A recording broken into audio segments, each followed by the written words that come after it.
Bonnie Moss with AirTurn.net at the 2019 Animal Liberation March in New York City, finding out why these participants went vegan.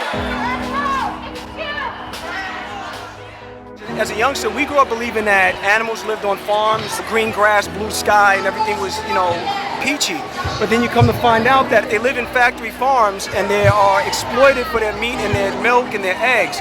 I saw the UN climate report, and then after reading that, I was like, what am I still doing? I can't say that I love our planet if I'm not going to do anything about it.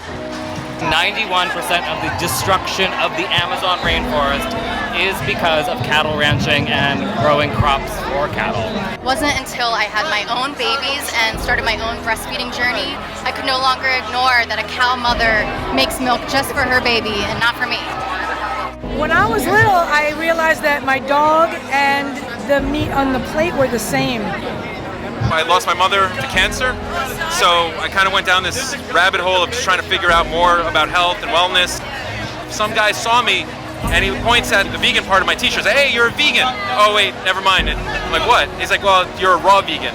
I'm like, what does that mean? He's just like, well, you're not doing it for the animals. You're doing it for yourself, for your health. And I'm like, and it never really occurred to me. And then he said, you should check out Earthlings. And after that, my priorities changed for good. I saw some baby chickens, their first day of life, being ground up alive. I was a baby boy at one point, I just made that connection. I knew I had to start making a change. Yeah, I actually was a vegetarian most of my life, and then I went to debate camp in 10th grade, and I was arguing with a meat eater, and they told me, hey, all this cruelty also exists in the shoes you're wearing. So within 2 or 3 days, I was like, okay, I'm done with that too. I started off rescuing dogs, and I was still eating meat. Then I watched Earthlings and I never went back. Sorry, I meant to cry. I spent a lot of time on a cattle farm when I was a kid. I loved the cows. These cows were going to be slaughtered, and that really bothered me. For me, actually, it was one clip of a pig being slaughtered. Once I saw that, I stopped. I was done. I learned more, and I couldn't eat anything like that again. When I was 16, I lived on a kibbutz. I saw the cattle. I knew something wasn't right, and it was time for me to just give it up. As I was preparing food, deboning chicken, skinning chicken, it just didn't feel right. I can't live with the guilt of taking someone's life and putting it inside my body. It was liberating for me not to have that guilty conscience. It's very powerful.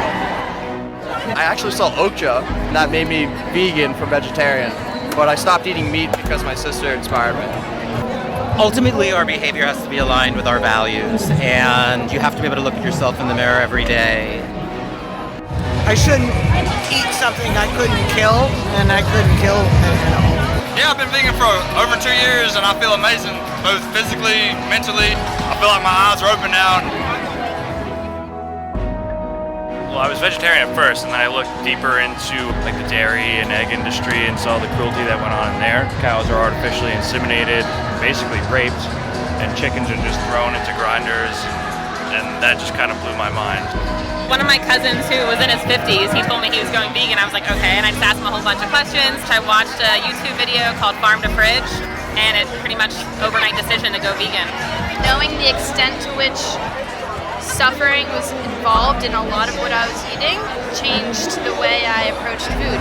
I don't want to be implicated in a system that is perpetuating such cruelty. Every bite I take is a choice, and I choose to not be in that system. I'm a fashion designer. I wanted to know everything that was behind the fur industry, and it took me into a vortex of horrors, of unimaginable cruelty against animals. I couldn't have a clear conscience knowing everything I knew and still eat meat. Everyone can do better. We should all do better for the animals, for our planet, and for our health.